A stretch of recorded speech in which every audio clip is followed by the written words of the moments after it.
This is coffee number 5. I'm your host, Lara Schmoisman. Hi there, welcome back to coffee number 5. Today, I'm excited. Well, I'm always excited because I always meet amazing people in this show. And this show, I think that's the best about having this show. I was able to connect with people that I would never cross paths with, even because you're in different countries, or you will never have that opportunity just to have this one-on-one. And I'm so happy that I can bring that opportunity to you. So today I have here with me Colette Laxton. Did I say it right? Yes, good. Hi, welcome. Welcome to coffee number 5. Thank you so much for being here. And let me tell you something to you guys. I just confessed this to Colette, and this is so fitting to our podcast because I was obsessed with her caffeine night cream. Love that. Hi, thank you so much. It's such a pleasure to be on this amazing podcast. So I know you are the founder, the owner, the everything of the INKEY, but you have it. I mean, I want to hear a little more about your trajectory, because you just not came from one day and say, I'm going to have a beauty brand. You found a need, and that's what I love about the stories behind the brand. There is just not, okay, I'm going to just develop a brand. You had a reason for creating this brand. Yeah, so me and my co-founders, our background is in beauty, and we knew all about all the different beauty categories. But there was a real time and a place and a moment that it felt right to launch the INKEY List. It was 2017, and we'd gone from a world where consumers were told by brands, this is the magic product, go buy it. And they had all the bells and whistles, and the industry was quite opaque. So you couldn't get behind the scenes of what was going on. But in 2017, consumers were starting to kind of question that a little bit. And with the rise of Reddit and Facebook communities, people were turning to each other and saying, hey, like, what's in this product? I don't know what I'm using. Do you know what, at that point? That's so interesting you say that, because I always say that the internet changed the beauty lines, the beauty industry. For the better, the power shift. It was a real power shift. And at that time, did you know that most brands and retailers didn't have INKEY lists on the websites? So you would buy a product off a website and have no idea what was in it. And consumers were starting to question that and say, hey, I want to know. I want the transparency. And I also don't know what's going on with my skin. I don't know if this product's right for me. So they were turning to each other on these forums and saying, hey, can you help me out? Then you get into a world of misinformation because everybody's telling everybody everything. So we were like, there's a time and a place for knowledge. There's a time and a place to kind of stand there and say, hey, we're going to help you out. We're going to be super transparent, and our mission is to help deliver knowledge to the consumer. It sounds quite obvious, but at the time, it just wasn't there.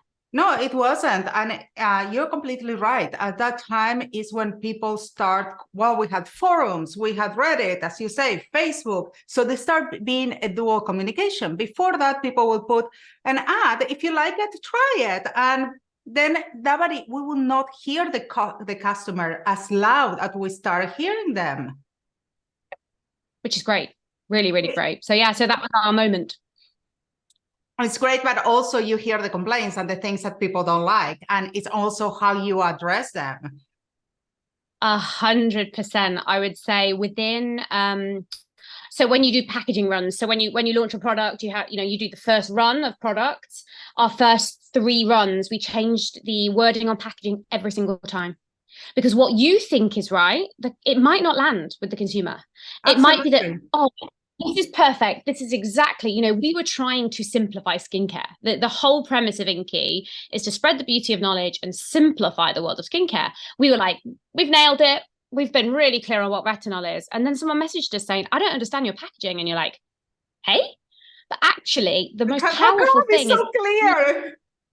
Yeah, but to me, but actually, the Exactly. most powerful thing you can do is listen to the consumer. Uh-huh. You thinking you're right all the time as a brand owner is the worst thing you can do. Listen to them. If people will always complain, but right from the start, we've really been a data led company, and we save down every single consumer interaction. So we know, okay, 10 people have said the same thing about our product. Okay, let's go back to the manufacturer. Let's look at the batch. Let's see what's going on. Never think you're right as a brand owner. You always need to listen to the consumer, things that you love, products that I'm obsessed with. It might not land in the market, and that's okay. And of course, it's okay. And that's a key point to listen to your consumer, because I've seen it so many times that brands and even indie brands, they are doing a huge MOQs. And then you are stuck with packaging that, yes, you're saving a cent here and there, but at the same time, you're stuck with something that it might not be your final. And you love that I love that you said that about experimenting and changing things, because that can make it or break it. Packaging is so important. And be okay with it. Be okay with it. I think, we are from a background of being in the industry. So, there are smart things you can do, whether it's committing to raw materials. So therefore, you can speed up, if something does sell well and you need to get it back into stock, you've got those raw materials down. But don't kind of commit too much from day one, because there might be changes that need to be made, and then you're kind of stuck with a load of inventory. So yeah, never go in too hard. And sometimes when you're working with retailers, they get super excited and you get the big PO that comes in. Be wary, because that replan order might never come in. So just And don't also, get overexcited. okay, let's talk about that a second, because going retail is a big commitment, big commitment for a brand. It's great, but at the same time, you need to deliver huge quantities. Huge quantities. Now I'm from a retailer background, so I used to work at Boots in the UK. I knew, and I understood that life cycle of being in a retailer and understanding what it took. But it takes huge amounts of investment. And I think for me, we're very lucky, we're globally distributed with Sephora, but we've kept our distribution really tight, because it's very easy to get overexcited, get into retail and think that's it, that's tick. Your brand is a success. You're in Sephora, or you're in a Boots, or you're in a Ulta or a Walgreens. Oh, that's how when the work starts. It does, and it's the sell-through, and Yes. what, being stocked, and that's probably, even though I was from that industry, it was like, we've made it, and then you get in there and you're like, oh no, we've literally not even started. Yeah. Well, So yeah, let's break it down for amazing. people for a second, because this from both sides actually, which is fantastic. Yeah. That if you don't sell through, what happens? You get delisted. And you have to buy back the product. Oh, the RTD, yes, yeah. It gets worse and worse. So yeah, you can get a range review, and then if you're not selling the right amount of products, they can delist you, and then you have to buy back the product. So yeah, it's a scary world, and no one gets it right. And sometimes a product does really well. We've just launched a product we literally cannot keep in stock. But then we've had products before where we thought it was going to be a huge success. The retailer thought it was going to be a huge success, and it just didn't work. And actually, that's pretty scary, because it can get you in a difficult place from a cash perspective. You're trying to do your marketing, you're trying to buy new inventory, and then you've got this kind of weight hanging over your head. It's a continual kind of battle, and just to make sure that you're not like overexerting yourself. So every time that you guys are bringing a new product to life, what's your process? Just you come up with an idea and say, hey, I want to do a product for this condition, or I just see that this is trending, or this is something that is happening to me personally, and it's something that I want to address. So what's the process from that idea and where that idea comes to say, okay, this is something that the market really needs right now? So we are truly consumer-led, and every time, we're a team now of 138 people, which kind of blows my mind. But every time, I'm working with one of our team, I'm like, guys, everyone gets lost in their own, oh my God, this is amazing, blah, blah, blah. And I'm like, consumer, get back to the consumer. So when we first started the brand quite early on, we launched a service called Ask INKEY. Now, because we're trying to really support people with the knowledge they need to make the decisions in skincare, we offered a free skincare service. So this skincare service is there for you day or night. If you're like, oh, I'm pregnant, like, can I use my current products? Or, oh, I've bought this new product, where does it fit in my routine? So we had this service going. So we've had that going for at least 3 years now. And we've had over 1 million people ask us questions and speak to us. And then we launched a recipe builder on our website, which helps people to understand what are the right products for them. And we've had over 5 million people interact there. Amazing. Now, that's great for the consumer, and it's amazing that we are there to support them. But do you know what that also gives you? An incredible amount of data and insight. Yes, and I love data. Real, and it's real data. This is not, just a trend report or kind of looking at what's going on in the market. We've got real people talking in their language about what they like, what they want, and what they need. So for us, when we're going through that process of starting a new product, we start there. We start with, where's the consumer at? What are they saying? And then we, as part of our kind of brand premise, we try and democratize skincare through price, which is super tricky. So what we do, and people know that I always do say this, that when you buy in cheap skincare, you need to be careful of the ingredients that you're using, because it's tricky. So it's very tricky to have an affordable skincare, because what it means is that your margins are going to be affected. Very much so. They very much are. But what it means is, because we've had to be smart in the way that we buy the products, we work with manufacturers, which is what every brand founder would do, but we also work with raw material suppliers.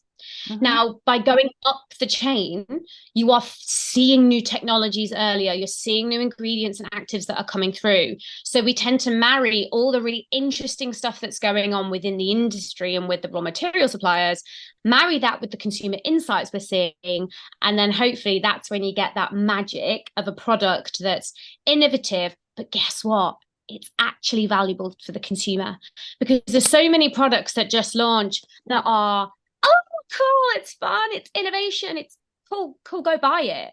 Is it really serving the consumer? Is it really filling a gap in the market? And are you really doing something that's going to add value? That's our kind of process to make sure that we're really truly helping the consumer. So going back to the process, so you come up with this idea, you validate it with your consumer data, that is something that is really resonating with them. Then how the process is, so you have a chemist in-house, you work with third-party vendors, or you source it out? How does it work, the process, and how long it takes you, that process? Because creating a skincare, even one product, is a lot of work. It's a lot of work, and there's a lot behind the scenes, like the non-sexy stuff. So we have a team in-house. We have the product developers, we have the packaging team, we have a regulatory team, like things like the regulatory and making sure you're legal and making sure you're getting the right testing. And if you're in multiple markets, it is a whirlwind of registration. It's a big process. We are at a point where we've kind of got it down now, so we can develop a product in 6 months. But again, that's quite unusual, and it also depends on the testing. As an example, we launched an SPF in the US market in April. We can't launch it until next year in Canada because of Health Canada regulations. Yes, I mean, you have to have for sunscreen, you need to be FDA approved, and in the US, and in Canada, you have different kind of approvals. And I would say the one thing to do is not scrimp on the back end, the really important stuff. You can make packaging, you can make formulation, it can be fantastic, but unless you really understand the market and really understand, ingredient changes that are happening, there's a lot to it. It really does take a lot. It takes a lot of people as well to make sure, we are a B Corp, so we have to be really careful with our packaging. We use PCR packaging. We need to make sure we're not air freighting too much. Like, there's a lot, again, within the process that we need to think about to make sure we're delivering a great product that's fit for purpose, that kind of is legal and regulatory, but also is good for people and planet. So that's like another layer that we add to our business. Absolutely. Okay, you have the product now. You have this new product. So, and you have different markets. So do you launch them in all the markets at the same time, or you take them in different, because it's different kind of marketing or different kind of launching you need to do, depends of the territory? I would say with the INKEY List, we were very, very lucky that we were an overnight success, which came with, obviously, its huge benefits, and we were very lucky, but it meant we probably scaled a little bit too quickly. And we launched into over 30 markets in 18 months. Wow. And what I learned very quickly is that's not a good thing, because you physically can't service those markets.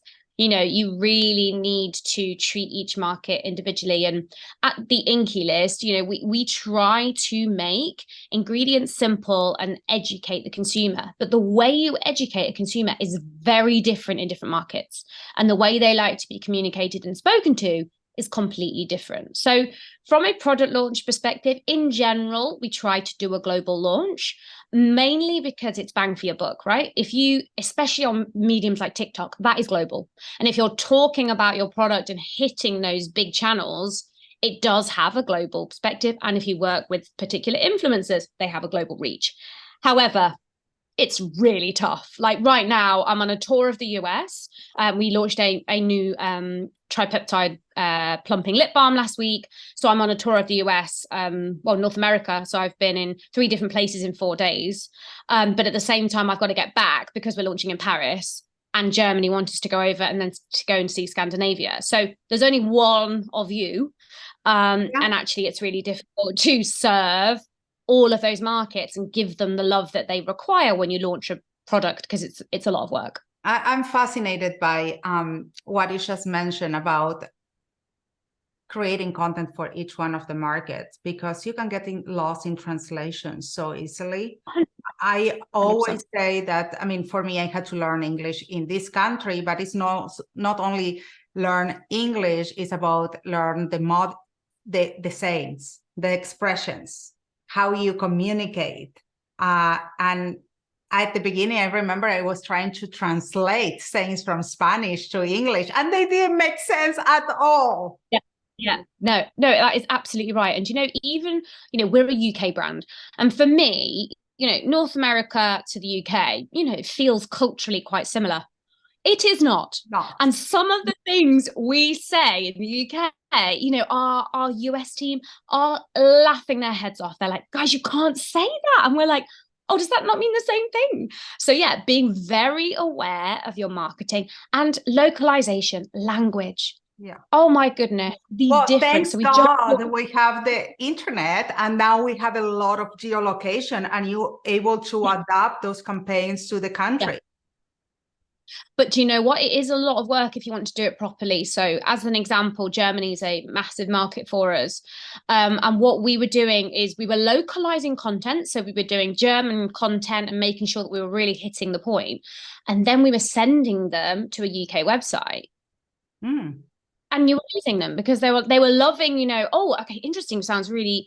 And then you get onto like a UK-led website and we just lost them because they're like, well, this is not for me. Even if they can understand, English, I'm a German. I want to be spoken to in German. Yeah. It's a sense of you really need to understand the culture. 100%.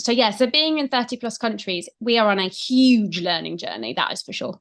So you work with someone local, or you try to do everything in-house for those languages as well? A bit of both. So when we launched into North America, it's such a beast. We physically couldn't do it from the UK ourselves. So we have set up a completely specific North American team. So these guys localize everything. They make sure that it's fit for purpose for the US market. That's wholly important. Our business in Sephora is huge, and we need to make sure that we land it right. In other markets, we might, use a partner in an agency or a partner in market. And then also where we've got the in-house expertise, some of our brand team are Italian, and, we try and draw on that because it's expensive, right? As well. Did you find, like, for example, that some products are very successful in one market and they're not in another market? 100%. 100. So back to the caffeine eye cream, the product that's you love. It's so funny because when we launched in the US, so in the UK, so hyaluronic acid is our number one best-selling product, like globally. So everybody Yes. is very clear. It's a fantastic formula and it does the job. Like if you do one thing better with your skin, use hyaluronic acid. That's my like Yes. tip of the day.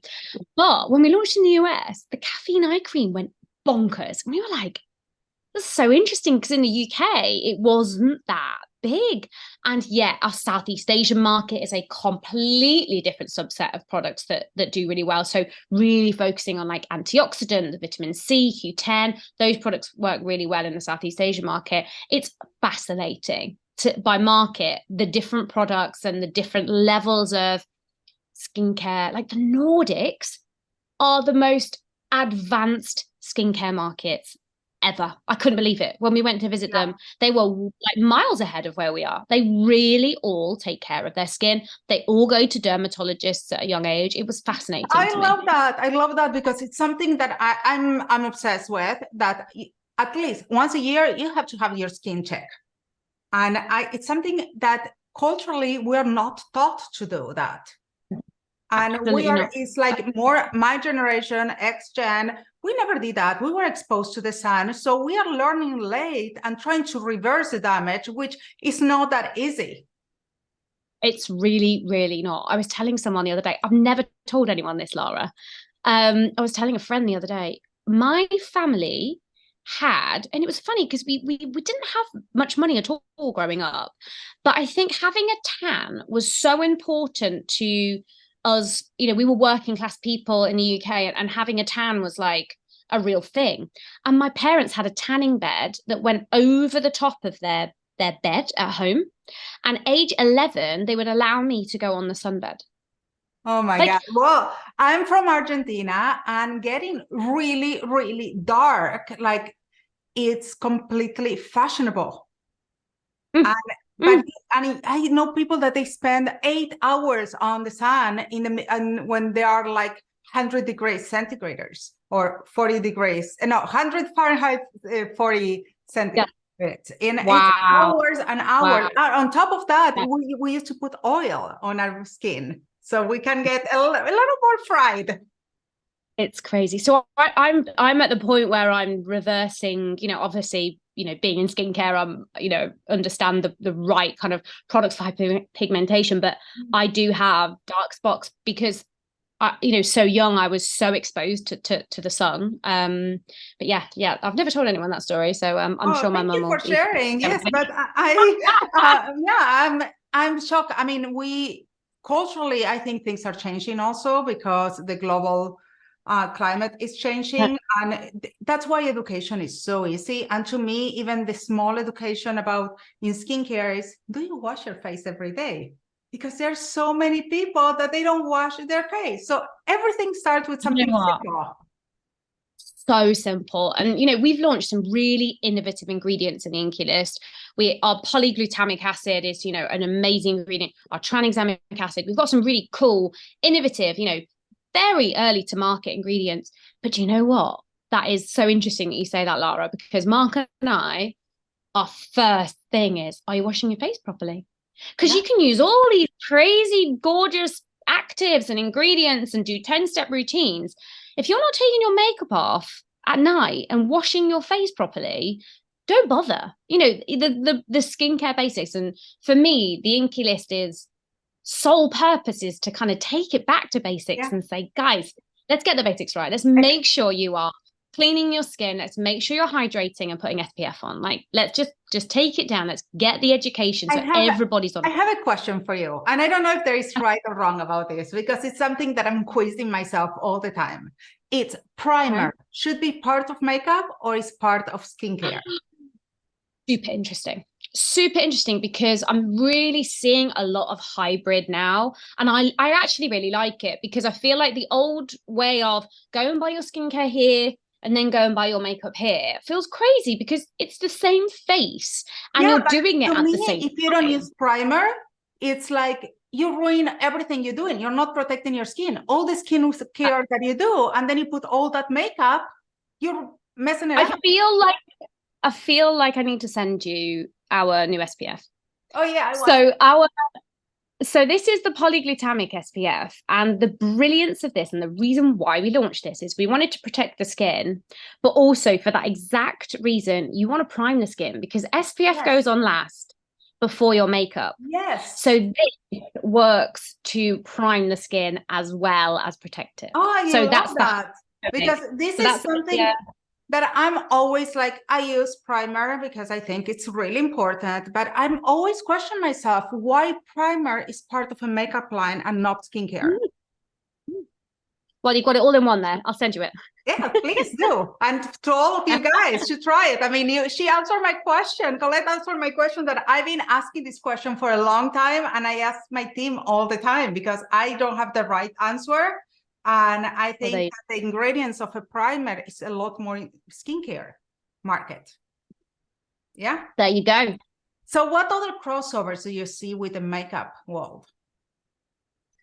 Again, our new product that we've just launched, our tripeptide plumping lip balm. This is the first time we've gone slightly out of category. So we've gone from facial skincare into hello. So this is our like first debut into lip, and this was a really interesting one for me because from a trend perspective, people are overlining their lips. They're getting lip fillers now. You know, there's a lot going on in the world of lip. But I personally don't feel good about lip plumpers in the cosmetic space because the whole premise of them is they sting, they irritate, they burn because they're trying to effectively get your lips to reject what you're putting on, and then that makes them swell. I feel like that's quite an unhealthy thing to be doing to your lip skin, which is super thin and easy to damage. You know, we've got to protect our skin barrier. So for us, this was, how do you take a product that is in the cosmetic space and bring it back into skincare and bring it back into looking after the lips? So the idea behind the plumping lip balm is that it's an everyday plumping product. It's a lip balm and it plumps over time. So you're not damaging, it's plumping from within. So you're getting the same effect, but it's a long-term effect versus this ding, plump your lips out. Yeah, I cannot stand. I think that there's too much going on the lips lately. I see people that they're really, and it's one-way street. People start with the lips, mostly women, and then they want more and more and more, and it's a never ending. And absolutely, as you say, it's such a tender space, your lips. So it love when I heard about this product, I love the fact that I can do it over time and it wouldn't like just inflated my lips. Yeah, exactly. So it's about healthy. It's about, you know, at the INKEY List, we want to make sure that it's about healthy skin. But we understand that people want a desired effect and people want plumper lips. So how do you do that in a really healthy way? So for me, that again kind of moves into that slightly cosmetic space, but done in a skincare way. So I think we're going to see a lot more kind of hybrid products that allow people to kind of be within that skincare and cosmetic space at the same time. Do you think that the INKEY List will venture ever into makeup? I get that question a lot. I never say never. We love to innovate, and my co-founder is a scientist, and you want to see the stuff we have at home that he is working on continually. It's wild. But until we can find a reason to go into color, you know, you have to start with why. You can't just launch products because great, let's launch a load more products.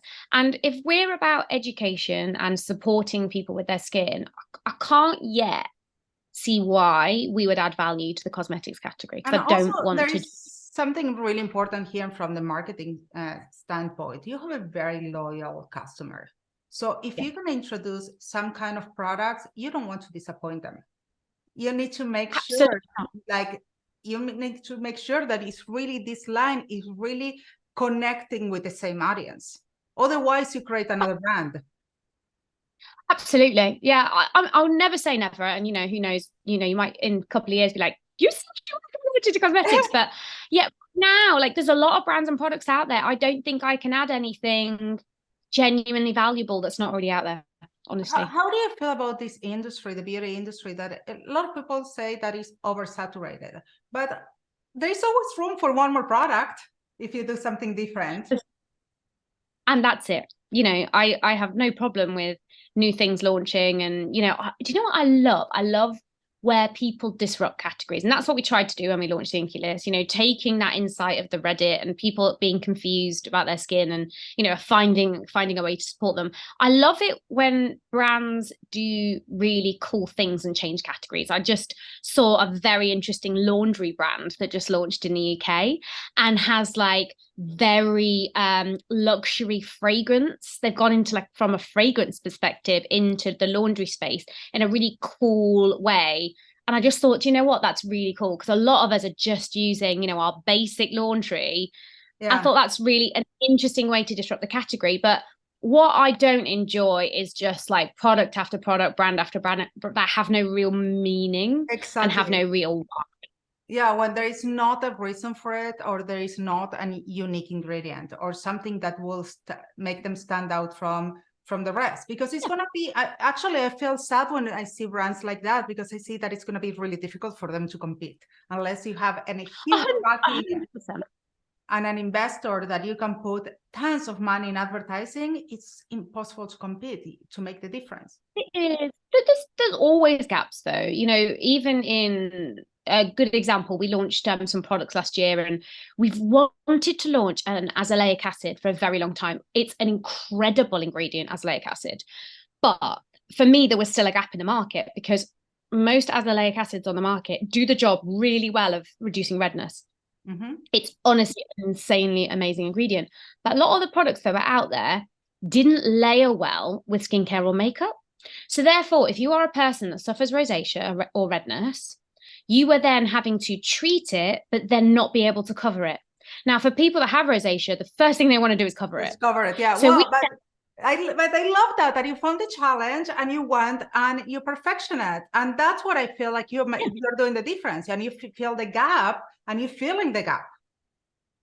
So you don't have to be first to market with an ingredient. You have to be first to market with a gap that is within, you know, the consumer's still going, I really love azelaic acid, but I really want to use makeup. Okay, well, let's do something so you can do both. So there's still so much room to play, but do it with a real insight.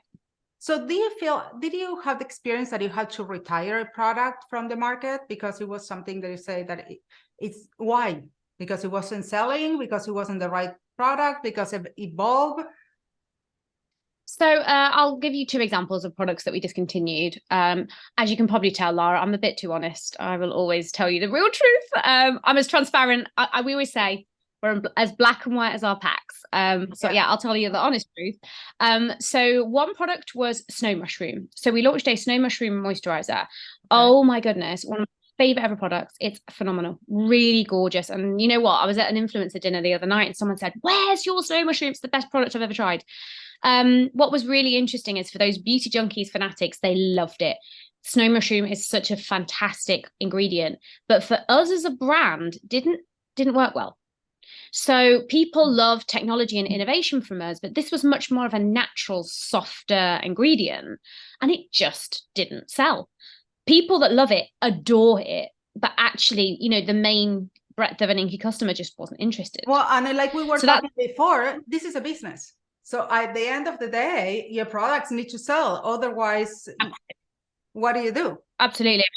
As much as I like it, you know, that's it. And then the other one was we got into, there's a lot of kind of probiotic stuff going around the industry and has been for the last couple of years.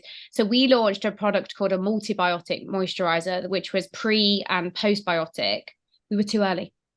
So there's also a challenge as well about when you're being innovative, if the market's not understanding, and our job is to educate. That was a really tricky thing to educate on. Yeah. So the microbiome, it's a tough one. So because we were launching and working with multiple products at that time, we weren't able, if it was a one SKU launch and you were all about the microbiome and really talking about probiotics and postbiotics, we'd have nailed it. And again, it's one of our best products, and some people write to us now and say, please bring it back because it's fantastic. Do you think that you can bring it back and remarket it in a different way? Maybe. I would imagine we could. But again, it's like we had the insight, we had the ingredient. Guess what, guys? Sometimes it just doesn't work. And often I would say, you know, when we launched the brand, the reason I think we've been, you know, half as successful as we have is timing is everything. Yeah, Really is. it's absolutely It's everything. such an art and a science doing a brand, you know, and you're learning continually, and you have to call it. If it's not working, guys, it's not working. I always say it's all about timing, and it's sometimes what you need to do, just when you have something that you're really passionate about. I talk to entrepreneurs all the time, and they say it's not working. First of all, and this is my next question for you, it's about brand awareness and how important it is for your brand. But another times you're too early in the process, or the audience are not ready. So what you can do is just hold on, wait a little, rebrand, and relaunch it. Yeah.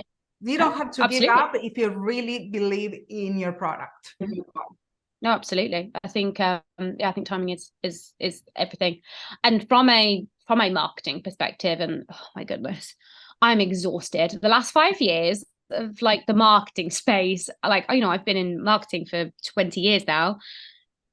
I am exhausted because it's changing at a pace that I just cannot keep up with. And I think COVID was a massive factor in that. You know, everybody was sat on their phones, and, you know, the platforms, the rise of TikTok. I honestly cannot keep up with marketing at this point in terms of the changing role. You know, we were in macro influencers. You know, you'd pay somebody a load of money and they'd sell your product, and there was this small window where it was like the most efficient thing you could do was pay one influencer who had a massive following. Do you think that today you get a return of investment of working with influencers, or it's just more brand awareness? I would say the influencer space is going through a really interesting change. And for me, as our brand personally, we're a brand that has very loyal customers, and we get, you know, we've done some research recently that talks about peer-to-peer. Most people find the INKEY List from a peer-to-peer perspective, so that recommendation piece. So for me, it's not about the big influencers. For me, it's about getting on the ground, you know, meeting with communities, getting them to understand the why of the brand. For me, it's harder work, believe me. Like, imagine if you could just pay one influencer still, like that would be a lot less work. It would be so easy. It would. I personally, I think the influencer is going through a really tough time, but because I think it's an industry that grew too fast and everyone wants to be an influencer. And 100%. 100%. And there are some that they're just selling so many things, so many products, that it's hard to believe that they will love all these products. So I personally believe a lot more in content creators and people that they give honest opinions about and valid opinions. I prefer something that a regular customer giving me opinion that of a product than an influencer. 100%. I would say I'd love to know, and I'm sure somebody would be very rich if I could work out where you spend your money. So product reviews, like reviews are such, like, for me, more than ever now. Oh my God, reviews are so important in this marketplace. But also you need to learn to know, like, for example, you are D2C, you are probably in marketplaces, you are in retail. And every place that you go means that you have more work for you and for your brand awareness, because you need to find where your customer is for those outlets and say, okay, so maybe the people that you buy in Amazon, they're hanging up in Amazon. So you need to create content for Amazon. The same for the people that you want in your website, to buy in your website. You need to do email marketing, SMS marketing. You need to do social media to create funnels. So it's a lot of work. So you think about this. And so as a brand today, if you had to do it again, do you think that you will try to accomplish exactly the same that you did, like 19 markets, 30 markets in 19 months? Or you think you'll space it out, or you say, because I can imagine that was a huge investment also. That was scary. Very scary, very, very scary. And I think there was a lot of luck, you know, a lot of hard work, but there was a lot of luck there. If I did it again in 2023, I'd do it very differently. I think the COVID was was an interesting time and actually allowed us to accelerate the brand very, very fast because people were on their phones and you were able to kind of really drive that connection and education with them. If I was to do it now in 2023, I would focus on 2-3 key markets and drive them hard. I think I'm talking about if a brand is launching now, don't go too fast and really own that market. Do you think you would have gone retail immediately, or you will try really to drive hard sales in DTC and marketplaces maybe? It's you know what, it's a really tough one. So I'm from a retail background, so I kind of understand the way that retail works. So it kind of made sense for us to drive retail versus DTC.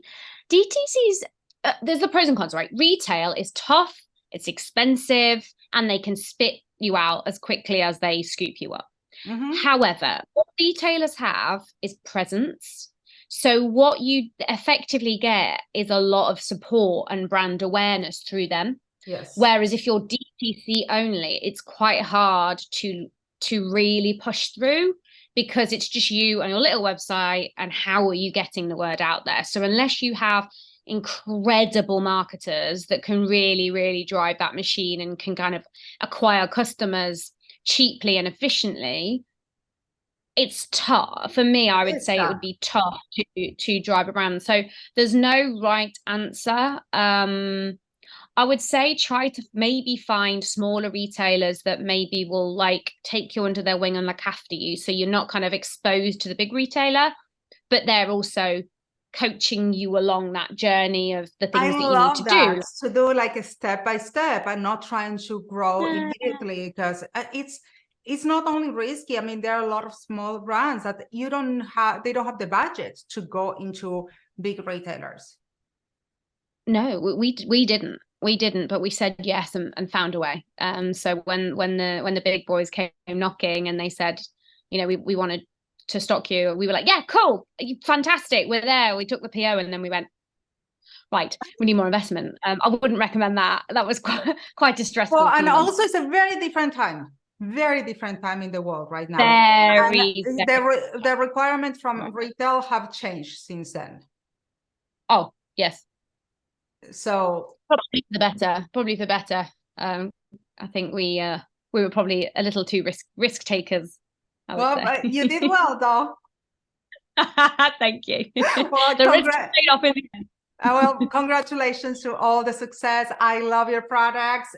Keep going. Keep letting us know about new products. I can't wait to try the new sunscreen and primer. Yes. And thank you so much for being here and for being so oversharing like me. I love people that they're oversharing because we're dangerous together. Yes, we are. Thank you so much, Lara. Thanks for having me. Well, this was really fun. Thank you. And to you guys, I'll see you next week with more coffee number 5.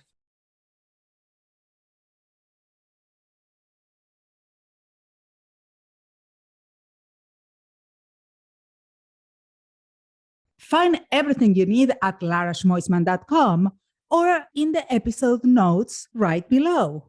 Don't forget to subscribe. It was so good to have you here today. See you next time. Catch you on the flip side. What I love about the beauty industries is that there is always room to grow. I love to learn more about innovation, possibilities of investment, and partnerships across the industries. If you want to learn more, join me at Beauty Connect this November 6 to 8 in Los Angeles.